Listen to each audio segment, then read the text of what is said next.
ನಮ್ಮ ಪ್ರತಿನಿತ್ಯದ ಜೀವನ ಎನ್ನುವುದು ಸುಗಮವಾಗಿ ಸಾಗಬೇಕು ಎನ್ನುವುದಾದರೆ ಭಗವದ್ಗೀತೆಯ ಈ ಒಂದು ಪಾಠವನ್ನು ನಾವು ನಮ್ಮ ಜೀವನದಲ್ಲಿ ಇದನ್ನ ಅಳವಡಿಸಿಕೊಳ್ಳಲೇಬೇಕು. ಹಾಗಾದರೆ ಭಗವದ್ಗೀತೆಯಲ್ಲಿ ಅಳವಡಿಸಿ ಇರುವಂತಹ ಅಂಶಗಳು ಯಾವ್ಯಾವು, ಅವು ನಮ್ಮ ಜೀವನವನ್ನು ಹೇಗೆ ಸುಧಾರಿಸಬಲ್ಲವು ಎನ್ನುವುದನ್ನು ನಾವು ಈ ವಿಡಿಯೋದ ಉದ್ದಗಲಕ್ಕೂ ನೋಡೋಣ. ಅದಕ್ಕೂ ಮೊದಲು ನೀವೇನಾದರೂ ಶ್ರೀಕೃಷ್ಣ ಪರಮಾತ್ಮನ ಭಕ್ತರಾಗಿದ್ದರೆ ಈ ಕೂಡಲೇ ಈ ವಿಡಿಯೋಗೆ ಒಂದು ಲೈಕ್ ಅನ್ನು ಮಾಡಿ ಹಾಗೂ ಜೈ ಶ್ರೀಕೃಷ್ಣ ಪರಮಾತ್ಮ ಎಂದು ಕಮೆಂಟ್ ಅನ್ನು ಮಾಡಿ. ಆ ಕೃಷ್ಣನ ಕೃಪೆ ಎನ್ನುವುದು ಸದಾ ನಿಮ್ಮೊಂದಿಗೆ ಇರಲಿ ಎಂದು ಹರಸುತ್ತಾ ಬನ್ನಿ ಈ ಅಮೃತವಾಣಿಯಲ್ಲಿ ನೀವೆಲ್ಲರೂ ಕೂಡ ಭಾಗಿಯಾಗಿ. ಫಲ ಅಫಲಗಳ ಚಿಂತೆ ಬಿಟ್ಟು ಬಿಡು, ಪ್ರಾಮಾಣಿಕವಾಗಿರುವಂತಹ ಪ್ರಯತ್ನವನ್ನು ನೀನು ಮಾಡಬೇಕು. ಆಗ ದೇವರು ನಿನಗೆ ಏನನ್ನ ಕರುಣಿಸಬೇಕು ಎನ್ನುವುದು ಚೆನ್ನಾಗಿ ತಿಳಿದಿದೆ. ಆಯಾ ಕಾಲಮಾನ ಬಂದಾಗ ಖಂಡಿತವಾಗಿಯೂ ಕೊಟ್ಟೇ ಕೊಡುತ್ತಾನೆ. ಸವಾಲುಗಳು ಎದುರಾದಾಗ ಹೇಡಿಯಂತೆ ಹೋಗಬೇಡ, ಅದನ್ನು ಧೈರ್ಯದಿಂದ ನಿಂತು ಎದುರಿಸುವುದನ್ನು ಕಲಿತುಕೋ. ಸಾವಿಗೆ ಹೆದರಬೇಡ, ಏಕೆಂದರೆ ನೀನು ದೇಹವಲ್ಲ ಆತ್ಮ.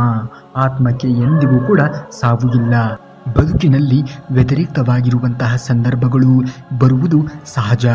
ಅವುಗಳನ್ನು ಧೈರ್ಯದಿಂದ ಎದುರಿಸಬೇಕು. ಏಕೆಂದರೆ ಬದುಕು ಎನ್ನುವುದು ನಾವು ಅಂದುಕೊಂಡಂತೆ ಬರುವುದಕ್ಕೆ ಸಾಧ್ಯವಿಲ್ಲ. ಬದುಕು ಎನ್ನುವುದೇ ಅನಿರೀಕ್ಷಿತವಾದದ್ದು. ಅದು ಹೇಗೆ, ಯಾವಾಗ, ಯಾವ ರೂಪದಲ್ಲಿ ಬರುತ್ತದೆ ಎನ್ನುವುದನ್ನು ಯಾರಿಗೂ ಕೂಡ ಊಹೆ ಮಾಡಲು ಸಾಧ್ಯವಿಲ್ಲ. ಹಾಗಾಗಿ ಬದುಕು ಯಾವೆಲ್ಲ ತಿರುಳುಗಳನ್ನು ನಮ್ಮ ಜೀವನದಲ್ಲಿ ತರುತ್ತದೆಯೋ ಅವೆಲ್ಲ ತಿರುಳುಗಳನ್ನು ನಾವು ಅನುಭವಿಸಲೇಬೇಕು. ಕೆಟ್ಟ ನೆನಪುಗಳು ನಿರ್ಜೀವ ವಸ್ತು ಇದ್ದಂತೆ, ಹೊತ್ತು ತಿರುಗಿದಷ್ಟು ಭಾರ ಎನ್ನುವುದು ನಮಗೆ ಆಗುವುದು. ಹಾಗಾಗಿ ಅಂತಹ ನೆನಪುಗಳನ್ನು ಎಂದಿಗೂ ಕೂಡ ಹೊತ್ತಿ ತಿರುಗುವುದಕ್ಕೆ ಹೋಗಬೇಡಿ. ಕೃಷ್ಣನ 2 ಮಾತುಗಳನ್ನು ಆಲಿಸುವುದನ್ನು ಕಲಿತುಕೊಳ್ಳಿ. ಮುಂಜಾನೆಯನ್ನ ಹೊಸ ಭರವಸೆಯೊಂದಿಗೆ ಪ್ರಾರಂಭಿಸಬೇಕು.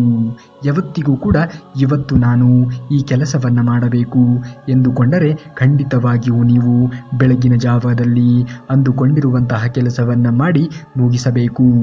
ರಾತ್ರಿ ಮಲಗುವಾಗ ಇಂದು ನಾನು ಯಾವೆಲ್ಲ ಕೆಲಸಗಳನ್ನು ಮಾಡಿದೆ, ಯಾವ ಕೆಲಸವನ್ನು ಮಾಡುವುದಕ್ಕೆ ಸಾಧ್ಯವಾಗಲಿಲ್ಲ ಎನ್ನುವುದಾಗಿ ಯೋಚನೆಯನ್ನು ಮಾಡಬೇಕು. ಪುನಃ ನಾಡಿದ್ದರ ಬಗ್ಗೆ ಯೋಚನೆಯನ್ನು ಮಾಡಬೇಕು. ನಾಳೆ ನಾನು ಎಲ್ಲ ಕೆಲಸಗಳನ್ನು ಮಾಡಿ ಮುಗಿಸಬೇಕು ಎನ್ನುವುದಾಗಿ ಶಪಥವನ್ನು ಮಾಡಬೇಕು.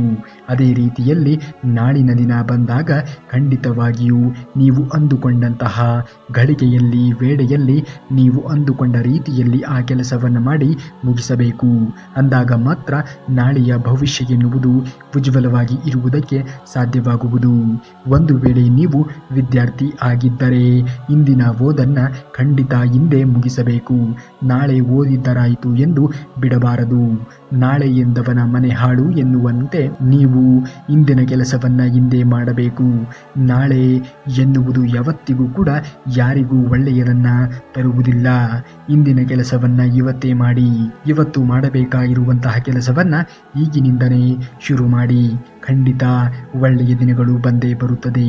ನೀನು ಯಾವತ್ತಿಗೂ ಕೂಡ ಒಂಟಿಯಲ್ಲ, ನಿನ್ನ ಜೊತೆಯಲ್ಲಿ ನಾನಿರುವೆ ಎಂದು ಹೇಳುತ್ತಾನೆ ಶ್ರೀಕೃಷ್ಣ ಪರಮಾತ್ಮ. ಈ ಕ್ಷಣ ನೋವು, ಈ ಕ್ಷಣದ ಅಂತ್ಯ ಯಾವತ್ತಿಗೂ ಕೂಡ ಅವು ಶಾಶ್ವತವಲ್ಲ. ನಿನ್ನ ಜೀವನದಲ್ಲಿ ಪ್ರತಿಯೊಂದು ರಂಗದಲ್ಲಿಯೂ ಕೂಡ ಒಂದಲ್ಲ ಒಂದು ಗಳಿಗೆ ಬರುವುದು ಹಾಗೂ ಹೋಗುತ್ತವೆ. ಅವು ಎಂದಿಗೂ ಕೂಡ ನಿನ್ನೊಂದಿಗೆ ತಳ ಊರುವುದಕ್ಕೆ ಸಾಧ್ಯವಿಲ್ಲ. ಬರುವ ಎಲ್ಲ ಘಟನೆಗಳನ್ನಾಗಲಿ ಸಮಸ್ಯೆಗಳನ್ನಾಗಲಿ ನೀವು ಬಗೆಹರಿಸಿಕೊಂಡು ಮುಂದೆ ನಡೆಯುವುದನ್ನು ಕಲಿಯಬೇಕು. ಎಲ್ಲ ಬಿರುದುಗಳು ಕೊಳಕಾಗುವುದಿಲ್ಲ. ಕೆಲವರಿಗೆ ಡೋಣಿಗಳಾಗುತ್ತವೆ, ಕೆಲವರಿಗೆ ಏಣಿಗಳಾಗುತ್ತವೆ, ಕೆಲವರಿಗೆ ಮನೆಗಳಾಗುತ್ತವೆ. ಹಾಗೆಯೇ ಜೀವನ ಅಲ್ಲವೇ? ನಾವು ಎಲ್ಲರಿಗೂ ಕೂಡ ಒಳ್ಳೆಯವರಾಗಿ ಇರುವುದಕ್ಕೆ ಸಾಧ್ಯವಿಲ್ಲ.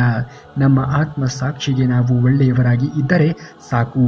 ಏಕೆಂದರೆ ನಮ್ಮ ಆತ್ಮಸಾಕ್ಷಿ ಎನ್ನುವುದು ಎಂದಿಗೂ ಕೂಡ ಕೇಡನ್ನು ಬಯಸುವುದಿಲ್ಲ. ಅದು ನಮಗಾದರೂ ಸರಿ, ಬೇರೆಯವರಿಗೆ ಆದರೂ ಕೂಡ ಸರಿ. ನಮ್ಮ ಆತ್ಮಸಾಕ್ಷಿಗೆ ಅನುಗುಣವಾಗಿ ನಾವು ಜೀವನ ಶೈಲಿಯನ್ನು ರೂಢಿಸಿಕೊಳ್ಳಬೇಕು. ಯಾವ ವ್ಯಕ್ತಿಯು ಅವನ ಜೀವನದಲ್ಲಿ ಕೆಟ್ಟ ದಿನಗಳನ್ನು ನೋಡಿರುತ್ತಾನೆಯೋ, ಕೆಟ್ಟ ಗಳಿಗೆಗಳನ್ನು ತನ್ನ ಜೀವನದಲ್ಲಿ ಅನುಭವಿಸಿ ಇರುತ್ತಾನೆಯೋ, ಆತನು ಎಂದಿಗೂ ಕೂಡ ಬೇರೆಯವರಿಗೆ ಕೆಟ್ಟದ್ದಾಗಲಿ ಎನ್ನುವುದಾಗಿ ಯೋಚನೆಯನ್ನು ಮಾಡುವುದಕ್ಕೆ ಹೋಗುವುದೇ ಇಲ್ಲ. ಏಕೆಂದರೆ ಆ ಕೆಟ್ಟದ್ದರ ಪರಿಣಾಮ ಏನು ಎನ್ನುವುದು ಆತನಿಗೆ ತುಂಬ ಚೆನ್ನಾಗಿ ಅನುಭವಕ್ಕೆ ಬಂದಿರುತ್ತದೆ. ಸಾಧ್ಯ ಮತ್ತು ಅಸಾಧ್ಯದ ನಡುವಿನ ಏಕೈಕ ವ್ಯತ್ಯಾಸ ಯಾವುದಾದರೂ ಇದ್ದರೆ, ನೀವು ನಂಬಿದರೆ ಏನೂ ಸಾಧ್ಯವಿಲ್ಲ, ನೀವು ನಿರ್ಧರಿಸಿದರೆ ಯಾವುದೂ ಕೂಡ ಅಸಾಧ್ಯವಲ್ಲ. ಹಾಗಾಗಿ ನೀವು ಮೊದಲು ನನ್ನಿಂದ ಆಗುತ್ತದೆ ಎನ್ನುವಂತಹ ಬಲವಾಗಿ ಇರುವಂತಹ ನಂಬಿಕೆಯನ್ನು ಮೊದಲು ನಿಮ್ಮ ಮೇಲೆ ನಿಮಗೆ ಇರಬೇಕು. ನೀವು ಮಾಡುತ್ತಿರುವಂತಹ ಕೆಲಸ ಅಥವಾ ಮಾಡಲು ಹೊರಟಿರುವಂತಹ ಕೆಲಸ ಖಂಡಿತವಾಗಿಯೂ ಆಗುತ್ತದೆ. ಯಾವುದೇ ಕಾರಣಕ್ಕೂ ಕೂಡ ನಿಮ್ಮ ಮೇಲೆ ನಿಮಗೆ ನಂಬಿಕೆಯನ್ನು ಕಳೆದುಕೊಳ್ಳಬೇಡಿ. ನಿಮ್ಮ ಆತ್ಮವಿಶ್ವಾಸವನ್ನು ಯಾವುದೇ ಕಾರಣಕ್ಕೂ ಕೂಡ ಕಳೆದುಕೊಳ್ಳಬೇಡಿ. ದ್ವೇಷ ಎನ್ನುವುದು ಒಂದು ಹೆಗಲೇರಿದಂತಹ ಭಾರದ ಚೀಲದಂತೆ. ನೀವು ದ್ವೇಷ ಮುಂದೆ ವರಿಸಿದಷ್ಟು ನಿಮ್ಮ ಹೆಗಲ ಮೇಲೆಯೇ ಇರುತ್ತದೆ. ಹೀಗೆ ಎಷ್ಟು ದಿನ ಎಂದು ನೀವು ಎಷ್ಟು ತಿಂಗಳ ಕಾಲ ಅದನ್ನು ಹೊರೆಯೇ ಜೀವನವನ್ನು ಮಾಡುತ್ತೀರಾ? ಖಂಡಿತವಾಗಿಯೂ ಕೂಡ ಅದರಿಂದ ಹೊರಬನ್ನಿ. ನಿಮ್ಮ ಏಳಿಗೆಯ ಬಗ್ಗೆ ಕನಸನ್ನು ಕಾಣಿರಿ. ನಿಮ್ಮ ಕನಸುಗಳನ್ನು ನನಸು ಮಾಡಿಕೊಳ್ಳುವತ್ತ ನಿಮ್ಮ ಹೆಜ್ಜೆ ಎನ್ನುವುದು ಇರಲಿ. ಅಧರ್ಮದಿಂದ ಶತ್ರುವು ಹಲವು ಬಾರಿ ಗೆಲುವನ್ನು ಸಾಧಿಸಬಹುದು, ಆದರೆ ಕೊನೆ ಗಳಿಗೆಯಲ್ಲಿ ಜಯವನ್ನು ಸಾಧಿಸುವುದು ಧರ್ಮವೊಂದೇ. ಧರ್ಮ, ನಿಷ್ಠೆ, ಪ್ರಾಮಾಣಿಕತೆ, ಸತ್ಯ ಎನ್ನುವುದು ಎಲ್ಲಿ ಇರುತ್ತದೆಯೋ ಅಲ್ಲಿ ಪರಮಾತ್ಮ ಶ್ರೀಕೃಷ್ಣನ ವಾಸ ಎನ್ನುವುದು ಇರುತ್ತದೆ. ಶ್ರೀಕೃಷ್ಣ ಪರಮಾತ್ಮನ ಮೆಚ್ಚುಗೆಗೆ ನೀವು ಪಾತ್ರರಾಗಬೇಕು ಎನ್ನುವುದಾದರೆ ಖಂಡಿತವಾಗಿಯೂ ಯಾರಿಗೂ ಕೂಡ ಮೋಸವನ್ನು, ವಂಚನೆಯನ್ನು, ದ್ರೋಹವನ್ನು, ನಂಬಿಕೆ ಕಳೆದುಕೊಳ್ಳುವಂತಹ ಕೆಲಸವನ್ನು ಯಾರ ಬಳಿಯಲ್ಲಿಯೂ ಕೂಡ ನೀವು ಮಾಡುವುದಕ್ಕೆ ಹೋಗಬಾರದು. ನಿಮ್ಮ ಆತ್ಮಸಾಕ್ಷಿಗೆ ಅನುಗುಣವಾಗಿ ಸದಾ ನಿಷ್ಠೆ, ಪ್ರಾಮಾಣಿಕತೆ, ಸತ್ಯ, ಧರ್ಮದ ದಾರಿಯಲ್ಲಿ ಜೀವನವನ್ನು ಕಳೆಯಿರಿ. ಎಲ್ಲರನ್ನ ಪ್ರೀತಿಸಿ, ಆದರೆ ಜೀವನದಲ್ಲಿ ಕೆಲವರನ್ನ ಮಾತ್ರ ನಂಬಬೇಕು. ಪ್ರಪಂಚದಲ್ಲಿ ಎಲ್ಲವೂ ಸತ್ಯ, ಆದರೆ ಪ್ರಪಂಚದಲ್ಲಿ ಇರುವಂತಹ ಎಲ್ಲ ವ್ಯಕ್ತಿಗಳು ಕೂಡ ಸತ್ಯವಂತರಾಗಿ ಇಲ್ಲ ಎನ್ನುವುದನ್ನು ನೀವು ಮನವರಿಕೆ ಮಾಡಿಕೊಳ್ಳಬೇಕು. ಕೋಪದಲ್ಲಿ ಯಾರಿಗೂ ಕೂಡ ಕೆಟ್ಟ ಮಾತುಗಳನ್ನು ಆಡುವುದಕ್ಕೆ ಹೋಗಲೇಬೇಡಿ.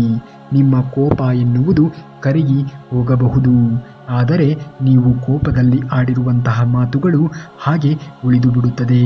ಹಾಗೂ ನಿಮ್ಮ ಮತ್ತು ಅವರ ನಡುವಿನ ಸಂಬಂಧ ಎನ್ನುವುದು ಬಿರುಕು ಬಿಟ್ಟಂತೆ ಆಗುತ್ತದೆ. ನಿನ್ನ ಮೇಲೆ ನಿನಗೆ ನಂಬಿಕೆ ಎನ್ನುವುದು ಇರಲಿ. ಇಲ್ಲಿಯವರೆಗೂ ಕೂಡ ನೀನು ಜೀವನದಲ್ಲಿ ಬಂದಿರುವಂತಹ ಅದೆಷ್ಟೇ ಕಷ್ಟಗಳನ್ನು ಕೂಡ ಮೆಟ್ಟಿ ನಿಂತು ಎದುರಿಸಿ ಬಂದಿದ್ದೀಯಾ. ಇನ್ನು ಮುಂದೆಯೂ ಕೂಡ ಎದುರಿಸುವಂತಹ ತಾಕತ್ತು ನಿನ್ನಲ್ಲಿ ಇದೆ. ಖಂಡಿತವಾಗಿಯೂ ಜೀವನದಲ್ಲಿ ಏನೋ ಒಂದು ಸಮಸ್ಯೆ ಬಂದಿದೆ ಎಂದು ಅಳುವುದಕ್ಕೆ ಹೋಗಬೇಡ. ಆ ಸಮಸ್ಯೆಯನ್ನು ಹೇಗೆ ನನ್ನ ಜೀವನದಿಂದ ಬಗೆಹರಿಸಿಕೊಳ್ಳಬೇಕು ಎನ್ನುವುದಾಗಿ ನೀನು ಪ್ರಯತ್ನವನ್ನು ಪಡು. ಜೀವನದಲ್ಲಿ ಯಾವತ್ತಾದರೂ ನಾನು ಸೋಲುತ್ತಾ ಇದ್ದೇನೆ, ನನ್ನಲ್ಲಿ ಇರುವಂತಹ ಪ್ರಾಮಾಣಿಕತೆ, ನಿಷ್ಠೆ ಎಲ್ಲವೂ ಕೂಡ ಕುಸಿಯುತ್ತಿದೆ, ಇನ್ನೇನು ಯಾವುದು ಕೂಡ ನನ್ನ ಕೈಯಲ್ಲಿ ಆಗುವುದಿಲ್ಲ ಎನ್ನುವುದಾಗಿ ನೀವೇನಾದರೂ ಯೋಚನೆಗೆ ಒಳಗಾಗಿದ್ದರೆ ಖಂಡಿತವಾಗಿಯೂ ತಪ್ಪು. ನನ್ನ ಬಳಿಯಲ್ಲಿ ಶ್ರೀಕೃಷ್ಣ ಪರಮಾತ್ಮ ಇದ್ದಾನೆ ಎನ್ನುವುದಾಗಿ ಆ ಗಳಿಗೆಯಲ್ಲಿ ಯೋಚನೆಯನ್ನು ಮಾಡಿ. ಆಗ ಆಗುವುದೆಲ್ಲ ಒಳ್ಳೆಯದೇ ಆಗುವುದು. ಎಲ್ಲಿ ಪ್ರಾಮಾಣಿಕವಾಗಿರುವಂತಹ ಭಕ್ತಿ ಎನ್ನುವುದು ಇರುತ್ತದೆಯೋ ಅಲ್ಲಿ ಶ್ರೀಕೃಷ್ಣ ಪರಮಾತ್ಮ ಇದ್ದೇ ಇರುತ್ತಾನೆ. ಎಲ್ಲಿ ನೀವು ಇತರರಿಗೆ ಕೆಟ್ಟದ್ದನ್ನು ಬಯಸುವುದಿಲ್ಲವೋ ಅಲ್ಲಿ ನಿಮ್ಮ ಒಳ್ಳೆಯತನ ಎನ್ನುವುದು ಖಂಡಿತವಾಗಿಯೂ ಗೆಲುವನ್ನು ಸಾಧಿಸುತ್ತದೆ. ನೀವು ಕಳೆದುಕೊಂಡಿರುವುದರ ಬಗ್ಗೆ ಯಾವುದೇ ಕಾರಣಕ್ಕೂ ಕೂಡ ಯೋಚನೆಯನ್ನು ಮಾಡುತ್ತಾ ದುಃಖಕ್ಕೆ ಒಳಗಾಗುವುದರಿಂದ ನೀವು ಪಡೆದುಕೊಳ್ಳುವುದು ಯಾವುದು ಕೂಡ ಇಲ್ಲ. ನೀವು ಅದರ ಬದಲಾಗಿ ಕಳೆದುಕೊಳ್ಳುವ ಸಂಖ್ಯೆಯೇ ಹೆಚ್ಚಾಗುವುದು. ಮರೆತು ಹೋದವರನ್ನ ಬಿಟ್ಟು ಬಿಡಿ.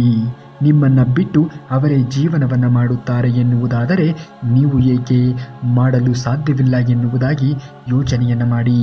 ಈ ಸಮಾಜ ಎನ್ನುವುದು ಹೇಗೆ ಅಂದರೆ ನಿನ್ನಿಂದ ಏನಾದರೂ ಕೆಲಸವಾದರೆ ಮಾತ್ರ ನೀನು ಒಳ್ಳೆಯವನು ಎನ್ನುವಂತೆ ನಿನ್ನನ್ನು ಕೊಂಡಾಡುತ್ತಾರೆ. ಅದೇ ನಿನ್ನಿಂದ ಕೆಲಸ ಆಗುವುದಿಲ್ಲ ಅಥವಾ ನಿನ್ನಿಂದ ಆಗಬೇಕಾಗಿರುವಂತಹ ಕೆಲಸ ಮುಗಿದು ಹೋಗಿದೆ ಎನ್ನುವುದಾದರೆ ನೀನು ಕೆಲಸಕ್ಕೆ ಬಾರದ ವಸ್ತುವಿನಂತೆ ನಿನ್ನನ್ನು ಉಪಯೋಗಿಸಿಕೊಳ್ಳುವಂತಹ ಕೆಲಸವನ್ನು ಮಾಡುತ್ತಾರೆ. ಅಂಥವರ ಬಗ್ಗೆ ಯಾವುದೇ ಕಾರಣಕ್ಕೂ ಕೂಡ ನೀವು ತಲೆಯನ್ನು ಕೆಡಿಸಿಕೊಳ್ಳುವುದಕ್ಕೆ ಹೋಗಬಾರದು. ಯಾವ ವ್ಯಕ್ತಿಯೂ ಕೂಡ ನಿಮ್ಮ ಜೀವನದಲ್ಲಿ ಬಂದರೂ ಕೂಡ ಒಂದಲ್ಲ ಒಂದು ರೀತಿಯಲ್ಲಿ ಒಂದಲ್ಲ ಒಂದು ಪಾಠವನ್ನು ಕಲಿಸಿಯೇ ತೆರಳುತ್ತಾನೆ. ಅವನು ಕಲಿಸಿ ಹೋಗಿರುವಂತಹ ಅಥವಾ ಅವಳು ಕಲಿಸಿ ಹೋಗಿರುವಂತಹ ಪಾಠವನ್ನು ಜೀವನದ ಉದ್ದಕ್ಕೂ ಕೂಡ ನೆನೆದುಕೊಂಡು ಜೀವನವನ್ನು ಮಾಡಬೇಕು. ಕೆಟ್ಟ ಘಟನೆಗಳು ಯಾವಾಗಲೂ ಕೂಡ ಅಂತ್ಯವನ್ನು ಅರ್ಥೈಸುವುದಿಲ್ಲ. ಕೆಲವೊಮ್ಮೆ ಜೀವನದ ಹೊಸ ಆರಂಭವನ್ನು ಕೂಡ ಸೂಚಿಸುತ್ತದೆ. ಹಾಗಾಗಿ ಯಾರೇ ತೊರೆದು ಹೋಗಲಿ, ಯಾರೇ ಬಿಟ್ಟು ಹೋಗಲಿ, ನೀವು ಮಾತ್ರ ನಿಮ್ಮ ಕನಸಿನತ್ತ ಮುಂದಾಗಿ. ಖಂಡಿತವಾಗಿಯೂ ಕೂಡ ಆಗುವುದೆಲ್ಲ ಒಳ್ಳೆಯದೇ ಆಗುವುದು. ನಿಮ್ಮ ಹೆತ್ತ ತಂದೆ ತಾಯಿಗಳ ಕನಸುಗಳನ್ನು ಈಡೇರಿಸಿ ಅವರಿಗೆ ಕೊನೆ ಗಳಿಗೆಯಲ್ಲಿ ಚೆನ್ನಾಗಿ ನೋಡಿಕೊಳ್ಳಿ. ನಿಮ್ಮ ಕಣ್ಣಿಗೆ ಅಥವಾ ನಮ್ಮ ಕಣ್ಣಿಗೆ ಕಾಣುವಂತಹ ನಿಜವಾದ ದೇವರು ಅಂದರೆ ಅದು ತಂದೆ ತಾಯಿಗಳು. ಯಾವ ಮಗನು ತನ್ನ ತಂದೆ ತಾಯಿಗಳ ನಿಜವಾದ ಸೇವೆಯನ್ನು ಮಾಡುತ್ತಾನೆಯೋ ಆತನ ಬದುಕಿನಲ್ಲಿ ಖಂಡಿತವಾಗಿಯೂ ಒಳ್ಳೆಯ ದಿನಗಳು ಬಂದೇ ಬರುತ್ತದೆ. ಹಾಗೂ ಆತನು ಜೀವನದಲ್ಲಿ ಮಾಡಿರುವಂತಹ ಕೆಲವು ತಪ್ಪು ದಾರಿಗಳು ಕೂಡ ಸರಿಯಾಗುತ್ತವೆ, ತಪ್ಪು ನಿರ್ಧಾರಗಳು ಕೂಡ ಸರಿಯಾಗುತ್ತವೆ. ಇಲ್ಲಿ ನಾನು ಯಾರಿಗೂ ಕೂಡ ಬೇಡ ಎಂದು ಅಳುವುದಕ್ಕೆ ಹೋಗಬೇಡ. ನೀನು ಎಲ್ಲರಿಗೂ ಬೇಕಾಗುವಂತಹ ಸಮಯ ಬಂದೇ ಬರುತ್ತದೆ. ಆವಾಗ ಎಲ್ಲರಿಗೂ ನಿನ್ನ ಬೆಲೆ ಏನು ಎನ್ನುವುದು ಗೊತ್ತಾಗುವುದು. ಅಲ್ಲಿಯವರೆಗೆ ಸ್ವಲ್ಪ ಸಮಯವನ್ನು ಕೊಟ್ಟು ಕಾಯುವುದನ್ನು ಕಲಿತುಕೋ. ದೇವರು ಕೊಟ್ಟು ನೋಡುತ್ತಾನೆ, ಕೊಟ್ಟ ಮೇಲೆ ಕಿತ್ತುಕೊಂಡು ಕೂಡ ನೋಡುತ್ತಾನೆ. ಕೆಟ್ಟ ದಿನಗಳು ಯಾವತ್ತಿಗೂ ಕೂಡ ಶಾಶ್ವತವಲ್ಲ. ಅದನ್ನು ಸಮಾಧಾನವಾಗಿ ತೆಗೆದುಕೋ. ಭಯ ಪಡುವುದಕ್ಕೆ ಹೋಗಲೇಬೇಡ. ಏಕೆಂದರೆ ಆಗುವುದೆಲ್ಲ ಒಳ್ಳೆಯದೇ ಆಗುವುದು. ಬದುಕಿನ ಅನೇಕ ಸಮಸ್ಯೆಗಳಿಗೆ ನಮ್ಮ ಮಾತಿನ ಶೈಲಿಗೆ ಕಾರಣವಾಗಿರುತ್ತದೆ. ನಾವು ಏನು ಹೇಳುತ್ತೇವೆ ಅನ್ನುವುದಕ್ಕಿಂತ ಹೇಗೆ ಹೇಳುತ್ತೇವೆ, ಅದನ್ನು ಹೇಗೆ ಪ್ರಸ್ತುತಪಡಿಸುತ್ತೇವೆ ಎನ್ನುವುದು ತುಂಬಾ ಮುಖ್ಯವಾಗುತ್ತದೆ. ಮನಸ್ಸು ಎನ್ನುವುದು ಪರಿಶುದ್ಧವಾಗಿದ್ದಾಗ ಮಾತ್ರ ಭಗವಂತ ಶ್ರೀಕೃಷ್ಣನ ನೆಲೆ ಎನ್ನುವುದು ಸಿಗುವುದಕ್ಕೆ ಸಾಧ್ಯವಾಗುವುದು. ಕಾಮ, ಕ್ರೋಧ, ಕೋಪ ತುಂಬಿರುವಂತಹ ಮನಸ್ಸು ಭಗವಂತನ ಆರಾಧನೆಗೆ ಉಪಯೋಗಕ್ಕೆ ಬರುವುದಿಲ್ಲ. ಅಂಥವರ ಬಳಿಗೆ ಭಗವಂತನು ಕೂಡ ವಾಸವಾಗಿ ಇರುವುದಿಲ್ಲ. ಕ್ಷಮೆ ಕೇಳುವಂತಹ ಗುಣ ಯಾವ ವ್ಯಕ್ತಿಯಲ್ಲಿ ಇರುತ್ತದೆಯೋ ಆತ ಖಂಡಿತವಾಗಿಯೂ ಮುಂದೆ ಬೆಳೆಯುತ್ತಾನೆ. ಕ್ಷಮಿಸುವಂತಹ ಗುಣ ಯಾವ ವ್ಯಕ್ತಿಯಲ್ಲಿ ಇರುತ್ತದೆಯೋ ಆತನಲ್ಲಿ ಒಳ್ಳೆಯ ವ್ಯಕ್ತಿತ್ವ ಎನ್ನುವುದು ಮನೆ ಮಾಡಿರುತ್ತದೆ. ಹಾಗೂ ಆತನಲ್ಲಿ ಸ್ನೇಹದ ಭಾವ ಎನ್ನುವುದು ತುಂಬಿರುತ್ತದೆ. ಪ್ರೀತಿ ಎನ್ನುವುದು ತುಂಬಾ ಮುಖ್ಯ. ಸಾಧ್ಯವಾದರೆ ಎಲ್ಲರನ್ನ ಪ್ರೀತಿಸಿ. ದ್ವೇಷದಿಂದ ನೀವು ಏನನ್ನೂ ಕೂಡ ಪಡೆದುಕೊಳ್ಳುವುದಕ್ಕೆ ಸಾಧ್ಯವೇ ಇಲ್ಲ. ನೀವು ಏನನ್ನೇ ಪಡೆದುಕೊಂಡರೂ ಅಥವಾ ಕಳೆದುಕೊಂಡರೂ ಇಲ್ಲಿಂದಲೇ ಪಡೆದುಕೊಂಡಿದ್ದನ್ನು ಕಳೆದುಕೊಳ್ಳುತ್ತೀರಿ. ಏನನ್ನೇ ಪಡೆದುಕೊಂಡಿದ್ದರೂ ಕೂಡ ಇಲ್ಲಿಂದಲೇ ಪಡೆದುಕೊಂಡು ಇರುತ್ತೀರಿ. ಹಾಗಾಗಿ ಇಲ್ಲಿ ಯಾವುದರ ಬಗ್ಗೆಯೂ ಕೂಡ ಯೋಚನೆಯನ್ನು ಮಾಡುತ್ತಾ ಕಾಲಹರಣವನ್ನು ಮಾಡುವುದಕ್ಕೆ ಹೋಗಬಾರದು. ಜೀವನ ಎನ್ನುವುದು ಅನಿರೀಕ್ಷಿತವಾದದ್ದನ್ನು ನಮಗೆ ಕರುಣಿಸುತ್ತಾ ಬರುತ್ತದೆ. ಹಾಗೆಯೇ ಜೀವನದಲ್ಲಿ ಏನೇ ಅನಿರೀಕ್ಷಿತವಾದದ್ದು ಬಂದರೂ ಕೂಡ ಅದನ್ನು ಬಂದಂತೆಯೇ ಸ್ವೀಕರಿಸುತ್ತಾ ಸಾಧ್ಯವಾದರೆ ಬಗೆಹರಿಸಿಕೊಂಡು ಮುಂದೆ ನಡೆಯುವುದನ್ನು ಕಲಿಯಬೇಕು. ನೀ ಚುಗುರುವೆ ಎಂದು ತಿಳಿದಾಗ ಜನರು ನಿನ್ನನ್ನು ಜೂಟಲು ಪ್ರಯತ್ನಿಸುತ್ತಾರೆ. ಅವರನ್ನು ಎದುರಿಸಿ ಮರವಾಗಿ ಬೆಳೆದು ನಿಲ್ಲು. ಆಗ ಅವರೇ ನಿನ್ನ ನೆರಳನ್ನು ಆಲಿಸಿ ಬಂದೇ ಬರುತ್ತಾರೆ. ಜನ ಹೇಗೆ ಎಂದರೆ ಒಬ್ಬರು ಬೆಳೆಯುತ್ತಾಗಿದ್ದಾರೆ ಎನ್ನುವುದಾದರೆ ಅವರನ್ನು ಕಂಡು ಸಹಿಸಿಕೊಳ್ಳುವುದಕ್ಕೆ ಸಾಧ್ಯವಾಗುವುದೇ ಇಲ್ಲ. ಏಕೆಂದರೆ ಅವರ ಕೈಯಲ್ಲಿಯೂ ಕೂಡ ಬೆಳೆಯುವುದಕ್ಕೆ ಆಗುವುದಿಲ್ಲ. ಬೆಳೆಯುತ್ತಿರುವವರನ್ನು ಕಂಡರೆ ಅವರಿಗೆ ಸಹಿಸಿಕೊಳ್ಳುವುದಕ್ಕೆ ಸಾಧ್ಯವೇ ಆಗುವುದಿಲ್ಲ. ಹಾಗಾಗಿ ಅವರು ಬೆಳೆಯುವುದಿಲ್ಲ. ಬೆಳೆಯುತ್ತಿರುವಂಥವರನ್ನು ಕೂಡ ನೋಡಿ ಸುಮ್ಮನೆ ಇರುವುದಿಲ್ಲ. ತನ್ನ ಮನಸ್ಸು ಮತ್ತು ನಾಲಿಗೆಯನ್ನು ಯಾವ ವ್ಯಕ್ತಿಯು ನಿಯಂತ್ರಣದಲ್ಲಿ ಇಡುತ್ತಾನೆಯೋ ಆ ವ್ಯಕ್ತಿ ತನ್ನ ಜೀವನವನ್ನು ಎಂದಿಗೂ ಕೂಡ ಸೋಲುವುದಿಲ್ಲ ಮತ್ತು ಎಂದಿಗೂ ಕೂಡ ಸಂಬಂಧಗಳಿಂದ ದೂರ ಇರುವುದಿಲ್ಲ. ಹಾಗೆಯೇ ಯಾವ ವ್ಯಕ್ತಿಯು ತನ್ನ ಮನಸ್ಸು ಮತ್ತು ನಾಲಿಗೆಯ ನಿಯಂತ್ರಣದಿಂದ ಹೊರಗೆ ಬರುತ್ತಾನೆಯೋ ಅರ್ಥಾತ್ ಆ ಮನಸ್ಸು ಮತ್ತು ಆ ನಾಲಿಗೆಯನ್ನು ಹಿಡಿತದಲ್ಲಿ ಇಟ್ಟುಕೊಳ್ಳುವುದಕ್ಕೆ ಸಾಧ್ಯವಾಗುವುದಿಲ್ಲವೋ ಆತನು ಎಂದಿಗೂ ಕೂಡ ಸಂಬಂಧಗಳಲ್ಲಿ ಬೆಳೆಯುವುದಕ್ಕೆ ಸಾಧ್ಯವೇ ಇಲ್ಲ. ಮನಸ್ಸಿನ ಸಂತೃಪ್ತಿಗೋಸ್ಕರ ಆದರೂ ಒಳ್ಳೆಯ ಕೆಲಸಗಳನ್ನು ಮಾಡುತ್ತಿರಬೇಕು. ಜನರು ಅದನ್ನು ಗುರುತಿಸುತ್ತಾರೋ ಇಲ್ಲವೋ ಎನ್ನುವುದರ ಕಡೆಗೆ ಗಮನವನ್ನು ಕೊಡುವುದಕ್ಕೆ ಹೋಗಬಾರದು. ಏಕೆಂದರೆ ಜನರು ದೇವರಲ್ಲಿ ದೋಷವನ್ನು ಹುಡುಕುತ್ತಾರೆ, ಇನ್ನು ಮನುಷ್ಯರು ಎಂದಾಗ ಯಾವ ಲೆಕ್ಕ. ಜನರ ಪ್ರತಿಕ್ರಿಯೆಗಳಿಗೆ ಎಂದಿಗೂ ಕೂಡ ತಲೆಯನ್ನು ಕೆಡಿಸಿಕೊಳ್ಳುವುದಕ್ಕೆ ಹೋಗಬಾರದು. ಜನ ಒಳ್ಳೆಯವರಾಗಿ ಇದ್ದರೂ ಮಾತನಾಡುತ್ತಾರೆ, ಅದೇ ಜನ ಕೆಟ್ಟವರಾಗಿ ಇದ್ದರೂ ಕೂಡ ಮಾತನಾಡುತ್ತಾರೆ. ನಾವು ಹೇಗೆ ಎನ್ನುವುದು ನಮ್ಮಲ್ಲಿ ಅರಿವಿದ್ದಾಗ ಮಾತ್ರ ನಾವು ಮುಂದೆ ಬರುವುದಕ್ಕೆ ಸಾಧ್ಯವಾಗುವುದು. ನಿಮ್ಮ ತನವನ್ನು ಅಡವಿಟ್ಟು ಇನ್ಯಾರನ್ನೋ ಮೆಚ್ಚಿಸುವಂತಹ ಕೆಲಸಕ್ಕೆ ಎಂದಿಗೂ ಕೂಡ ಹೋಗಬೇಡಿ.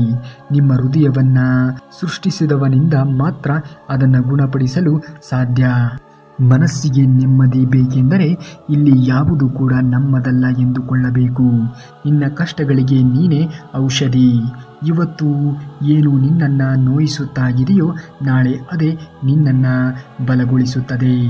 ನಾವು ಮೌನವಾಗುತ್ತಾ ಹೋದಷ್ಟು ಜನ ಹೆಚ್ಚು ಅರ್ಥವಾಗುತ್ತಾ ಹೋಗುತ್ತಾರೆ.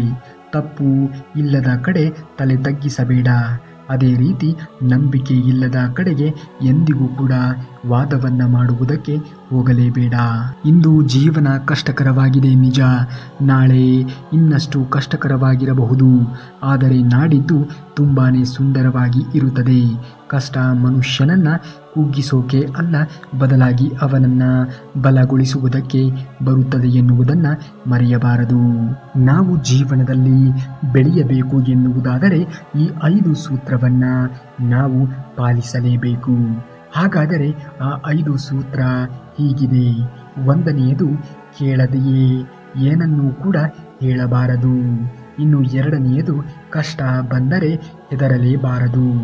3ನೇದು, ಬೆಲೆ ಇಲ್ಲದ ಕಡೆ ಕಾಲಿಡುವುದಕ್ಕೆ ಹೋಗಬಾರದು. 4ನೇದು, ಬೇಕಾಬಿಟ್ಟಿಯಾಗಿ ನಿಮ್ಮನ್ನು ಎಲ್ಲಿಗಾದರೂ ಕರೆದರೆ ಹೋಗಲೇಬಾರದು. 5ನೇದು, ಊಸರವಳ್ಳಿಯ ಸಂಘವನ್ನು ನಾವು ಯಾವತ್ತಿಗೂ ಕೂಡ ಮಾಡಲೇಬಾರದು. ಈ 5 ಸೂತ್ರವನ್ನು ಜೀವನದಲ್ಲಿ ಅಳವಡಿಸಿಕೊಳ್ಳಿ.